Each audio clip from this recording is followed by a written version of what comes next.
ନମସ୍କାର। ଆପଣ ସୁଭଦ୍ରାରେ ଆପ୍ଲାଏ କରିଛନ୍ତି କି? ସୁଭଦ୍ରାରେ ଯଦି ଆପ୍ଲାଏ କରିଛନ୍ତି, କ'ଣ ହେଲା କ'ଣ ନାହିଁ, ଆପଣଙ୍କ ସ୍ଥିତି କେଉଁଠି ଅଛି, ଆପଣ ପଇସା ପାଇବେ କି ନାହିଁ ଜାଣିପାରୁନାହାନ୍ତି, ତେବେ ଆପଣଙ୍କ ପାଇଁ ଗୋଟିଏ ଖୁସି ଖବର। ଆପଣ ନିଜେ ନିଜ ମୋବାଇଲରେ ଚେକ୍ କରିପାରିବେ ଯେ କେମିତି ଆପଣଙ୍କ ଷ୍ଟାଟସଟା ଅଛି। ଆପଣ ନିଜେ ଷ୍ଟାଟସ୍ ନିଜ ମୋବାଇଲରେ ଚେକ୍ କରିପାରିବେ। ଆସନ୍ତୁ ଆପଣମାନଙ୍କୁ ବତେଇବି ଯେ କେମିତି ଆପଣ ନିଜ ମୋବାଇଲରେ ସୁଭଦ୍ରା ଯୋଜନାର ଷ୍ଟାଟସ୍ ଚେକ୍ କରିପାରିବେ। ଦେଖନ୍ତୁ, ପ୍ରଥମେ ଆପଣ କ୍ରୋମ୍ ବ୍ରାଉଜରକୁ ଯାଆନ୍ତୁ। କ୍ରୋମ୍ ବ୍ରାଉଜରରେ ଯିବା ପରେ ଏଠାରେ ସୁଭଦ୍ରା ପୋର୍ଟାଲ ଖୋଲି ଦିଅନ୍ତୁ। ସୁଭଦ୍ରାର ଯେଉଁ ଅଫିସିଆଲ ୱେବସାଇଟଟା ଅଛି ତାହାକୁ ଖୋଲିଦେବେ।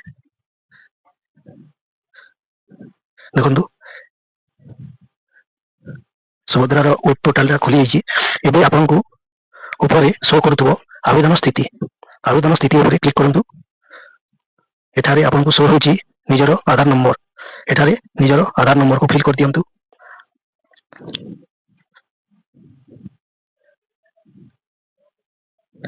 ଆଧାର ନମ୍ବର ଫିଲ୍ କରିସାରିବା ପରେ ଏଇଠି ଓଟିପି ପାଇଁ ଟିକ୍ ମାର୍କ ଦିଅନ୍ତୁ ଓ ଲଗ୍ଇନ୍ କରିଦିଅନ୍ତୁ। ଲଗ୍ଇନ୍ କରିବା ପରେ ଆପଣଙ୍କ ପାଖକୁ ଗୋଟିଏ ଓଟିପି ଆସିବ। ଓଟିପି ଆସିଯାଇଛି। ଓଟିପି ହେଲା, ଓଟିପି ଆସିବା ପରେ ଓଟିପିକୁ ଦେଇ ଦିଅନ୍ତୁ।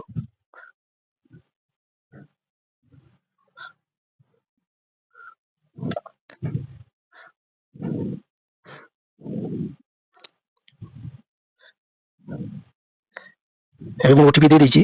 ଆଉ ଆଗକୁ ଯାଞ୍ଚ କରନ୍ତୁ। ଆଗକୁ ଖୋଲିଗଲା। ଏ ଦେଖନ୍ତୁ, ଏବେ ସବୁ ଆପଣଙ୍କ ନାଁ, ଆପଣଙ୍କ ଆପ୍ଲିକେସନ ନମ୍ବର, ଆଧାର ନମ୍ବର ଓ ଆବେଦନ ତାରିଖ ସବୁ ଶୋ କରୁଛି। ଆଉ E-KYC ସ୍ଥିତି, E-KYC ପ୍ରକାର, ସ୍ୱୀକୃତି ସ୍ଥିତି ସବୁ ଅଣ୍ଡର ପ୍ରୋସେସ ବତାଉଛି। ଆପଣ ଏଇଭଳି ଚେକ୍ କରିପାରିବେ ନିଜ ମୋବାଇଲରେ। ଧନ୍ୟବାଦ।